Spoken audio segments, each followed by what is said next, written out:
MCQ continuation. A, B and C are partners sharing profit in the ratio of 5:4:3. B retires and A and C decided to share profit and loss equally. What will be their gaining ratio? Gaining ratio में क्या होता है, new ratio minus old ratio, because नया ratio gain मतलब क्या, तभी हम gain करेंगे जब मेरा रेशियो हमको पहले से ज़्यादा मिलेगा।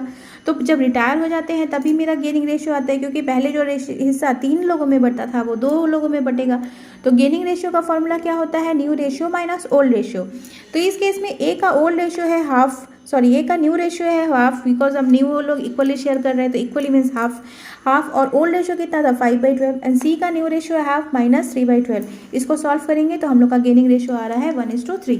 ठीक है, नेक्स्ट क्वेश्चन पूछा है सेल ऑफ फिक्स एसेट। इसमें एमसीक्यू में बहुत सारे ऑप्शंस दिए हुए थे, हम आंसर लिख दिए हैं। फिक्स एसेट हमेशा कौन सी एक्टिविटी जाएगा, इन्वेस्टिंग एक्टिविटी। फिक्स एसेट्स हमेशा इन्वेस्टिंग एक्टिविटी, ध्यान रखना, फिक्स एसेट्स हमेशा investing activity. Next, the authorise capital of a joint stock company is stated in the document. Joint stock company का ऑथराइज कैपिटल कौन से डॉक्यूमेंट में state किया हुआ रहता है, कंपनी के मेमोरेंडम ऑफ एसोसिएशन में उसका ऑथराइज कैपिटल मेंशन किया हुआ रहता है। अगला question, face value of share ₹100, 90 rupees being called up, ₹90 being called up. 100 रुपया फेस वैल्यू था, 90 रुपया कॉल किया गया है, जिसमें से 80 रुपया पेड अप है। अब हम जब शेयर्स को फॉरफिट करेंगे तो share forfeiture account will be credited bye, जब हम शेयर को फॉरफिचर करेंगे तो मेरा पेड अप कैपिटल तो 80 है, तो हम लोग कितना फॉरफिट करेंगे, 80 रुपये से ही फॉरफिट करेंगे। Next question, how many types of cash flows are there. तो 3 टाइप के कैश फ्लो होते हैं, क्या क्या, cash flow from operating activity, cash flow for financing activity and cash flow for investing activity. ठीक है, in the cash flow dividend paid will be considered as, dividend कौन सा एक्टिविटी है, फाइनेंसिंग एक्टिविटी। डिविडेंड पेड कौन सा activity है, financing activity.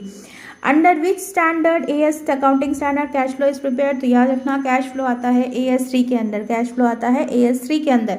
Next, excess credit of share forfeiture, कोई भी शेयर फॉरफीचर का अगर एक्सेस क्रेडिट रहता है तो उसको हम लोग कहाँ भेजते हैं, that is transfer to capital reserve account.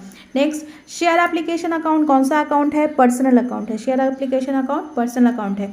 Indian partnership act कौन से ईयर में इंट्रोड्यूस किया गया था, तो Indian partnership act was introduce in 1932।